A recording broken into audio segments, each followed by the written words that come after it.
Mike Swift, you know what one of the most annoying things in the world is? Are you trying to make a joke about me or No, no, no, no. Being behind the person, male, female, that is milking the hourly clock in between jobs, driving barely the speed limit in the left lane with one arm draped out the effing window. Like, that's the person I don't want to be behind all the time. Like, I get it. You don't want to go to your next job. I understand. But if we're on a two-lane road, two lanes one direction, two lanes the other, at least have the courtesy to pull into the right lane and meander about your day instead of slowing it down. Because you have Grandma Ethel in her Buick in one lane going 34, and then you have like worker guy trying his best to milk the hourly clock going 35 and a half in the next lane. You know what all that adds up to? you being pissed off behind me? Thank you. Welcome to What's on Your Mind. And Uh, that's only part of what's on my mind today. I'm Stephen Lewis. He's Mike Swift. Hello. Um, It scares me when I see an old person behind the wheel. Okay, first of all, to see somebody texting and driving alarms me. sure. But when that person is over the age of 50 and they're And texting and texting and driving driving, that scares the shit out of me. puts a whole new spin on it, doesn't it? It does. Come on, Mima, you don't have those kinds of reflexes. Don't do it. I I've been mean, you saying shouldn't be doing forever. it anyway. Uh, I've been saying forever. If you want the young to grow up right, you got to set a better example. So, you know, Jaden and I I guess I got to witnessed go a first. Jaden and I witnessed a old guy being pulled over last night, and I'm pretty sure Grandpa was lit. Oh, really? Yeah, yeah. He was Really? Sipping back on some of old the old cough syrup? man. I think he dipped into the moonshine because that guy was not driving right at all. At first, I was like, okay, he's older. Maybe he's just having a medical issue of some kind. When the police officer got behind him to pull him over, he ran up onto the curve and almost over a sign Ah, and then swerved back onto the road to make a right turn onto the street next. It was a mess. It was a mess. He was ouch. drunk. Or So something. hope That's for the for best sure. for him. Yeah. I hope it whatever it is, he's okay. So, what's on my mind? I was going to go into a long dissertation about something, but I can save the something I was going off on. Then I was going to talk about, going back in time, but then I would just continually get accused of living in the past. So, I don't want to do that. So, I will ask you, do you know what this month is? It is Pride Month. You are correct, sir. It is Pride Month. Do you know what last month is? Or was, excuse Last me. last month, last okay, so last month was May. I There cannot. is a I reason Memorial Day is in May. I'll tell you. May is National Military Appreciation Month. 31 consecutive days dedicating to honoring all active duty guard, reserve, and retired service members. oh, Culminating obviously with usually Memorial Day, but it depends on how Memorial Day mhm, falls. The right. reason I bring this up is we are entering into what is now Pride Month. At once upon a time, I believe there was only a Pride Week or a Pride Mhm. Day or something along those lines. Yes. It has now become Pride Month. And I'll tell you what, nothing triggers people quite the way Pride Month does. Hmm. And, I'm trying to understand this. I've seen so many stupid arguments. And one of the stupid arguments is it's ridiculous that we can honor the gays for an entire month, but we don't honor our military at all. There is not a more heavy dump truck weighted line of bullshit than that. Uh, Hmm. there are military holidays all through the month of May. There's also Armed Forces Day, which is the third Saturday of May, Military Spouse Appreciation Day, Memorial Day. National Veterans and Military Families Month is also November. That's 30 days specifically honoring veterans and military families, culminating in Veterans Day on November 11th. There's also Patriots Day on September 11th, Gold Star Mother's Day, and a bunch of other military holidays. I am a big fan of the military. My stepdad served, my stepbrother served. I have nothing but the utmost respect for anybody who has donned the uniform to serve this country in some capacity or another.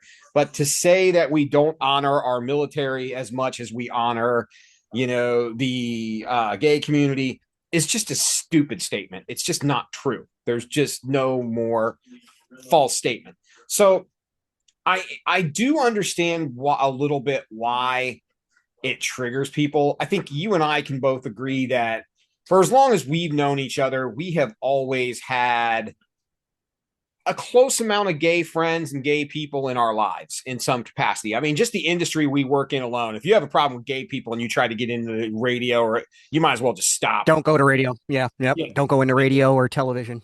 Right. I mean, because, and again, I have learned so much from being around all of them. And Mm-hmm. I make jokes about it all the time. I'm like, you don't catch gay. Like if you're hanging around with them, you don't all of a sudden just, it doesn't work that way kind of thing. But I don't understand why everybody is so triggered by it. I mean, to each their own. I've always understood, what I care about more so than two men or two women who want to be together and, have a intimate relationship? What's that? The price of gas, the price of groceries, the fact that a bag of Oreos is $5.29 a bag, the fact that a bag of Doritos is almost $6 a bag. Like, those are the things I care about. The fact that electric is higher, gas is higher, internet is higher. All of those things I care more about than if John and Jermaine want to go get married or if Lisa and Melissa have entered into a committed relationship. You know why? Because John and Jermaine's marriage and Lisa and Melissa's committed relationship have no bearing on my life whatsoever. Exactly. You know what It doesn't does have a affect me. bearing on my life? The fact that it cost me $80 to put gas in my car. The fact that if I wanted a bag of Doritos, it was going to cost me $5. You know why? Because I don't want to buy five. I want to buy one. Don't give me the discount if I buy five. I don't need five bags of Doritos. I need one. That's Kind of true. stuff that has more of a bearing on my life than that. And I see the, people make fun of the parades and everything else. And what I will say about the parade, this is the one thing where um, I will kind of defend the other side on this one point. I feel like if you're going to do a public parade, that it's not, I understand what your parade is for and I support you 100%. But I feel like if you're going to do a public parade, tone down the language and the content. And I say that because for the unsuspecting mom who decided to take their kids downtown at the same time you are doing the parade, or the kids who went, oh my God, parade, let's watch. And then all of a sudden we're exposed to things that it's the parent's job to expose them to at the time where the parent thinks they should have a discussion about it. That's where I will agree with the other side is. I think you could back that down a little bit, still get your message across and not be so like 100% strap on wearing in your face. Like that's the part where I feel like, you know, that part of it could be toned down a little bit, at least if through the public parade through downtown of pick your city. So, Okay, I can agree with that to an extent. I mean, you're right. There are things that happen that kids should not have to witness, or families, who are just, that might not necessarily be their view, or like you said, like, that conversation hasn't happened yet. right. But at the same time, it's tough to draw that line. Sure. Like where? I mean, Where? the strap on out in public. Okay, that might be a good place to maybe end, but where do you start? Yeah. And I don't have that answer, but I see people get mad because if like Target or whatever wants to celebrate Pride Month, I don't have a problem with it. No one is Hmm. no if you walk into Target and there's a Pride Month display, no one is forcing you to buy any of those clothes. Right. Exactly. No one is forcing you to, you know what I mean? So, and again, I do think that it's a shock. There's two sides to it. I think the fact that it's gotten to the point where it is a whole month is a gigantic step for equality in that sense. Equality might be the wrong word, but tolerance. The fact that it got and acceptance is a better word. The fact that it's That's gotten a to much a month better. is a giant step towards acceptance. But at the same time, I feel like anytime you force something into someone without them doing it on their own pace, you run the risk of certain amount of backlash. You know what I No, mean? you're right. Like I mean, in doses, I think you kind of grow into it, but I think when it's just like every time you turn around, it's smacking you in the face. I think that's where some of the problems come in. But again, I'm someone who lived with someone who, you know, every Pride Month put up a skeleton with rainbow decorations and talking about love and everything else. And, I had no problem with that. And I know that there was some Hmm. heat probably thrown in that direction of the house, but, um, you know, I don't think loving anybody and loving everybody is a bad thing.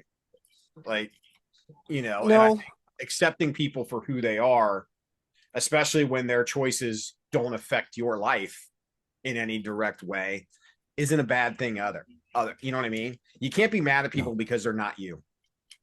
Hmm. I So agree with that. that's No, kind of I what's on my think mind. people fear what they don't understand. Facts. And I think because of that fear, there's a knee-jerk reaction, Yep.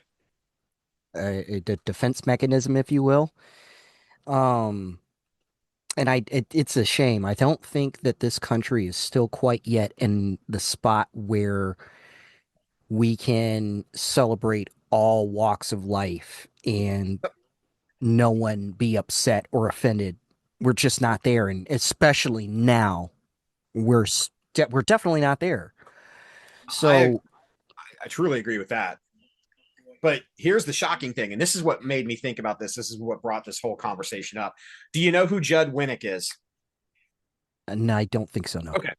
Judd Winnick is a comic book writer and artist, and he worked with DC Comics forever, was responsible for writing a lot of Green Lantern stories and everything else.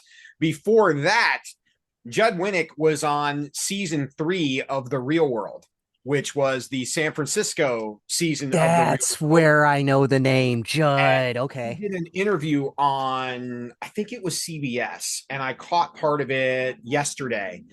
And that was the season of Pedro Zamora. If you don't know who Hmm. Pedro Zamora was an AIDS activist. He died at, I believe, 26 years old, I think, right He was real young. shortly after the Real World season 3 ended. And Hmm. he was the first person on television that was openly gay and you saw living with HIV, which later turned into AIDS. Yeah. And at the time of the Real World season 3, that was 1994, which, if anybody was around back then or you remember back then, AIDS in the early 90s was practically a death sentence. If you got AIDS, Hmm. that was it.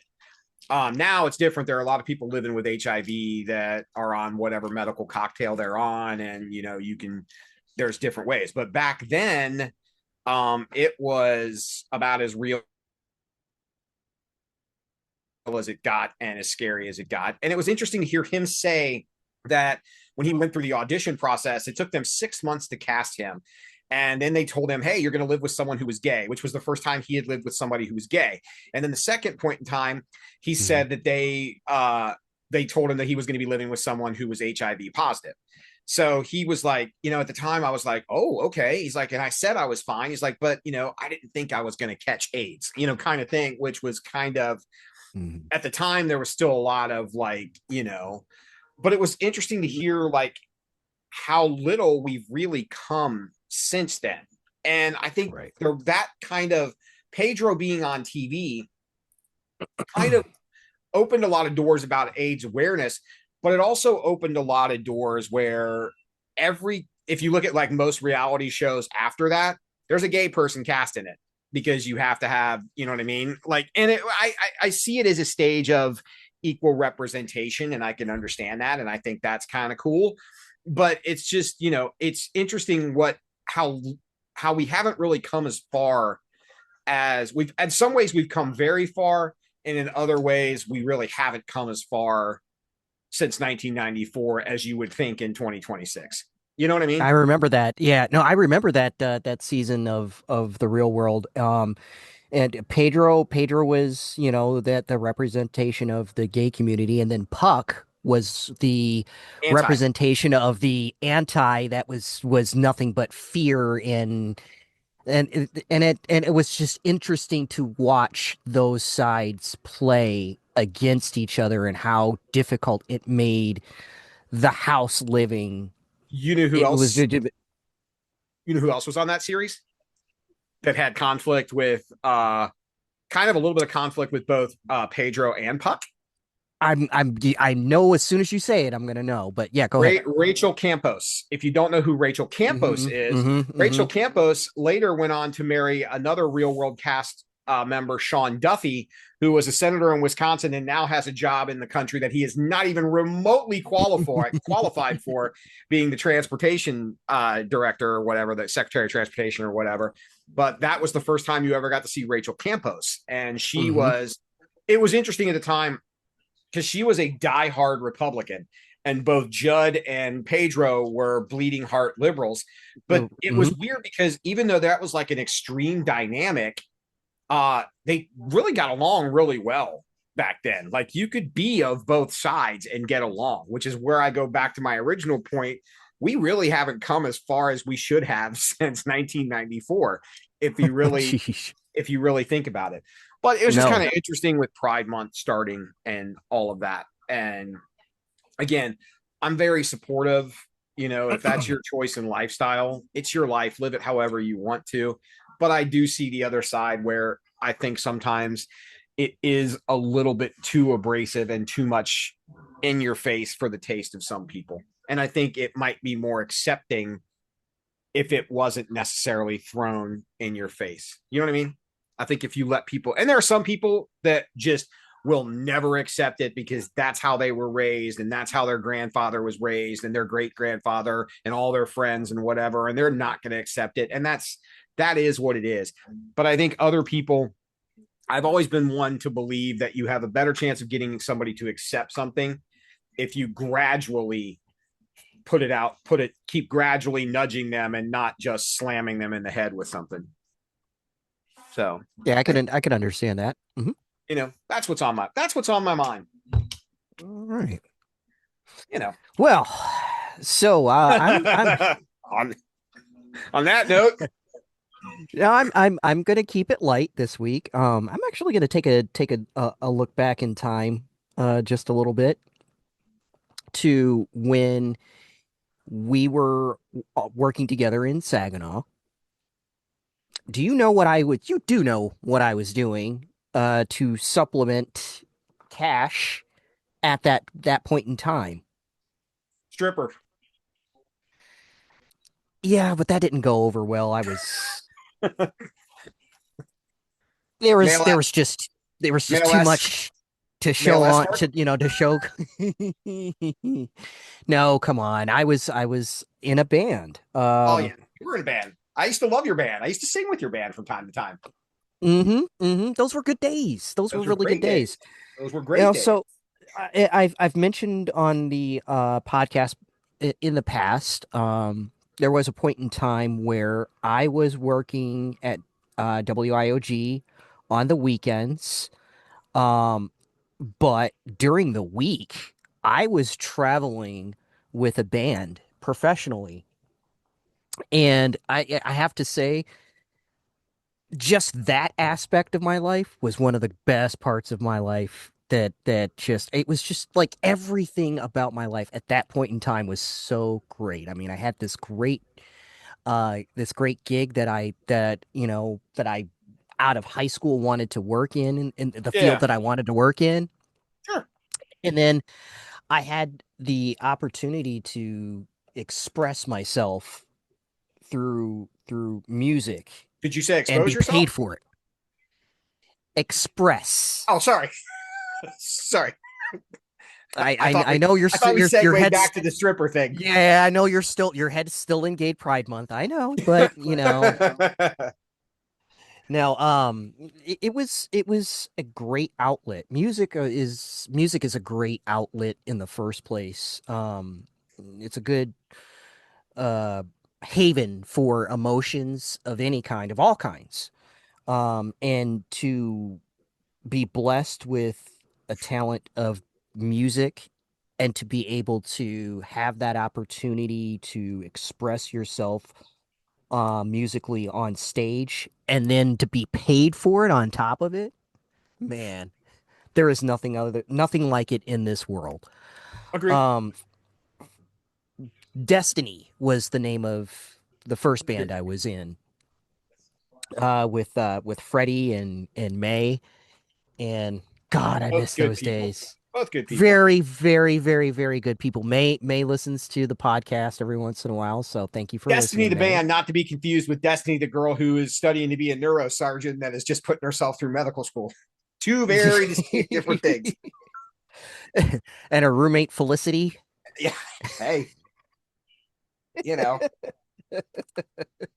No, but and Destiny was a band that had been going on for long before I had gotten in it. And it was interesting. Freddie uh was the one operating the band, I guess, if you will. Just the members over the years changed alongside Freddie. And at this time, it was May and I. And man, that just for those who never heard Destiny, we literally could do any kind of music.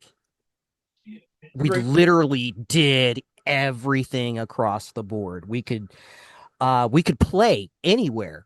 We could do bars, we could do upscale, business events. But the music was just endless. The possibilities of music that we could come with was just amazing. We could hit you with dinner music. We could do like, you know, subtle light sets that, and start off in one section where you're kind of low and subtle and then end the night with something more in your face and more modern, especially for those times. Um I guess one example that I can think of, we could start the night with Nora Jones, don't know why, and end the night with Nelly Country Grammar. Like we really could do everything. Yeah. And it was such a great time and such a wonderful privilege to be on the stage with other talented musicians. Um and then meeting other musicians out there in the Saginaw area. Um, um, Noelle Holland is still one of my closest, greatest friends, and I still hold her in such a high regard as a musician. Um, she's amazing. She is amazing. Um, but it was just such a good time with good people that were musicians, not just people who love music, but were musicians. And it was just such a cool experience that I'll never, never, never, never forget. Um, Eric Middlebrooks, you know Eric. I love Eric. I know Eric, Noel. Noel's cool. I like Noel. Noelle is a she good person. Eric's good dude. Eric Um, has a good voice. talented singer.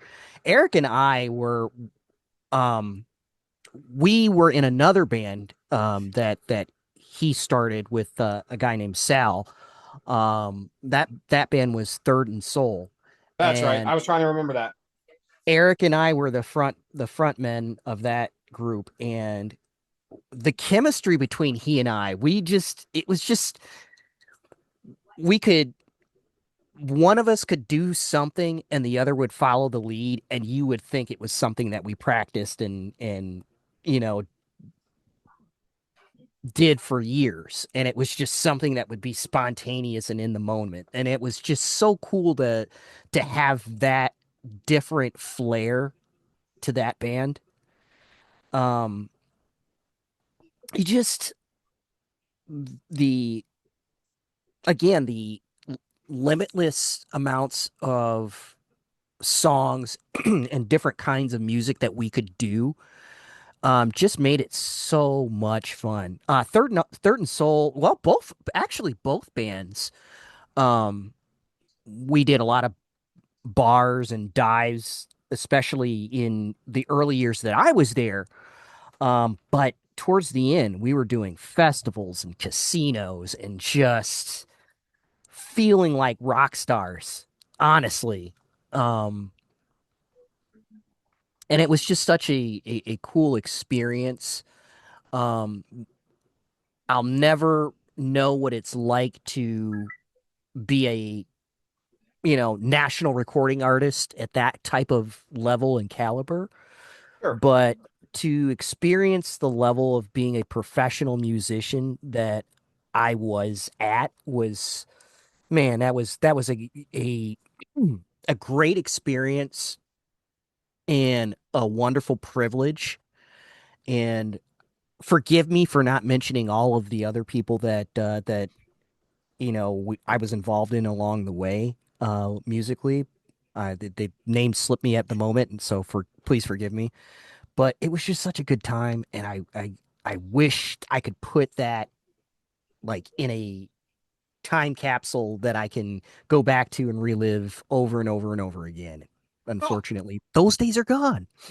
no, I agree with you, and I think that like it just the fun of being able to be on stage and you know even in a small venue and like Hmm. it's it's kind of funny because I look at it as DJing as the same way, and I was trying to explain this to a friend of mine, and I'm like, it is it's the ultimate high without doing drugs. And I mean, it's Yes. even Saturday night, like last Saturday night. Like I know that I can take an audience anywhere I want them to go. Once I have them, I can take them anywhere I want them to go based on what song I'm going to play next. And Hmm. from a turntable standpoint, I will argue that there are guys that trick and scratch and do things better than I do, but I will put my song selection up against fucking anyone, anywhere, anytime, because I've looked at it and I see people go, no, it's got, you gotta only play new music because old stuff doesn't hit the way new stuff. And like, no, I don't, I That's disagree not true. 100%. Like I will play something that you don't expect and I will watch the reaction. And then I know Hmm. once I have the reaction from that, I can do it again. And then I can do it again. And I can take you wherever I want you to go. And it's an incredible high. And Luke Combs had a song a few years ago. Uh, and it's basically what somebody asked him in an interview. He turned in the song. But my favorite lyric in it is uh basically it's what would you do if you weren't doing this, and the answer was I'd have a Friday night crowd in the palm of my hand, a cup of brown liquor, a couple buddies in the band singing them same damn songs that I am now. I'd be feeling on fire on a hardwood stage, bright lights like lightning running through my veins at the Grand Ole Opry or a show in some no-name town. I'd still be doing this if I wasn't doing it. And that's what it is. Like it's a great way to sum it up, because whether you're in a 4,000 seat arena or a 400 person bar, it's the energy that's inside there. And when you're on that stage, like there's something about it. It's a feeling that if you've never felt it, I can't put it into words. No, it's And it's unexplainable. and people are always like, "Are you nervous?" Fuck no, I'm not nervous. Yeah. Well, I've no, been in no. I've been in front of Here, 10,000 people and never been nervous. I've been in front of 20,000 people, never been nervous. here's my thing. There was never, ever, ever, ever a show I did with either of the bands I was in where I wasn't nervous to some capacity. But I loved it. That was a part of the rush, though. That Oh was yeah, what made it. That's I'll give you what that. made it. There was always a part of me because I could always forget lyrics. My voice could crack, which those things happened Happened. all of the time. But you know, the show always had to move on, no matter what. The show always Yep. we always found a way to keep the show going and have fun. And I mean, there were some crazy stories. There was one time the show couldn't go on due to legal reasons, but it was I was not a part of that. No. But the show always went on, and we always just had a great time, and with great people. And Yep. we met so many cool people along the way, both, regular people and celebrity. Um, there were times we would run into the celebrities in the craziest of places. Like there was a time where uh I walked into a room, a large like dinner area just before a show with Destiny, and May, long story short, was talking to an elderly gentleman, and she said, "Hey, can I rub your head for good luck?" And he said, "Well, sure." And she goes to put her chest on the man's head, on top of the man's head, and that was how she was rubbing his head. And I look over and I'm like, "May, what the hell are you doing?" She said, "What?" He said, "I could rub his head for good luck." I said, "May, that's Tommy Lasorda. You're gonna give him a heart attack."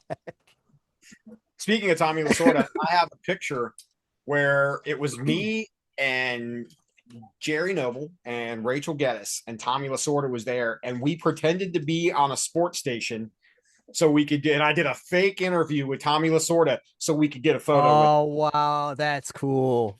I That's still have the cool. photo with him, but it was like it's Tommy Lasorda, the late great Tommy Lasorda. I wasn't even a Man, Dodgers fan, but it's Tommy Lasorda. Tommy Lasorda.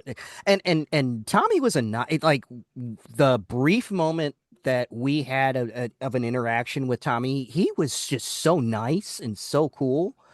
Um, and of course, it was almost hard to believe that this was the guy that had those famous meltdowns in those major league games as a manager. But he was a good guy. He was a nice guy. I there was nothing I could say bad, about him. Nothing bad I Yeah, could say about him. no, he was cool to us. I remember just walking over. I'm like, we're gonna pretend we're on the sports station and do an interview so we can get a picture with him. And That is pretty cool. still have the photo. In fact, but you know, it's a yeah, it sucks that you can't like. That's what I mean. That's kind of one of why I wanted to originally talk about going back in time, but I'd be accused of living in the past. And Hmm. it just, but to go back and relive some of those days, because again, I have learned as you grow up or grow old or whatever you want to call it, I have learned that unfortunately, like you never realize how fleeting a moment is until it's gone. Like That's true. you think those times are just going to be around forever, and I think that sometimes I know I'm guilty of not appreciating them as much as I should have in the moment Yep. Yep. because I just Because took for I granted, like even even doing simple stuff like, hey, I'm going to jump on stage and sing This Love with you guys. I probably done it 2 dozen times, but I never appreciated it at the time because I was like, do it again in a month. will do Like it again. Yeah. you Right. know what I mean? Like it wasn't, and I do look back at that and go, man, I should have really cherished those more. I should have cherished those times more than I did, because I think you It just don't think they're ever going to go away.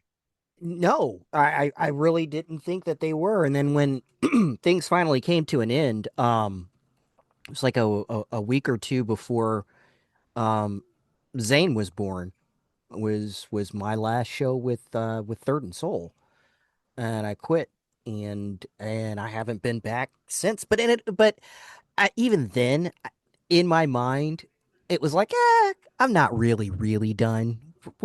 I'll be back on stage with these guys again in a short while, and it just, of course, never happened. No, And yeah, you're right. You take those moments for granted, even as small or as major as they may be. You still, to some degree, take them for granted yep. And I mean, unfortunately, you don't realize you're taking them for granted until time has until gone by. exactly. And then you're like, man, I wish I would have, This you know, the enjoyed story of my that a little life. more. Yeah. And it's not that I wasn't having fun in the moment or having fun at the time. It's just, we'll do this again soon. We'll do this again soon. And then the next thing you know, like, oh, it's been 15 years since we've done that. Like, it's just kind of, you know, messed up, I guess. But anyway, So I will be the guilty one in living in the past this week, but I just like I May and I talk every once in a while. I got to see her earlier this year, and she has been on my mind ever since. Those days of the bands and just the fun that we had singing our favorite songs keep coming back in my mind. And I wish, man, it would be good to like get everybody back together and just do one huge show. yeah, that'd That be would fun. be great. But, I don't know. Everybody's life moves on, unfortunately. Yeah, of course, times have changed and things have changed, and Well, you here can relive the past anytime you want. Just watch this episode over and over again. There you go. I might, we do appreciate. I might even play better the second time. Who knows? So, There I mean, are, yeah. I mean, what I would appreciate is if you're at least enjoying this episode, at least even the slightest. Go back and listen to all of our other episodes, and yeah, exactly. I mean, I have something new to bitch about every week. you'll find that. Yeah, Yeah, that's I definitely true. never disappoint on that front. In fact, if you find something in your life that you want to bitch about but don't have anything, feel free to relive one of these episodes and take whatever I bitch about. Oh, I think you've done enough for all of us. Probably right. Thank you.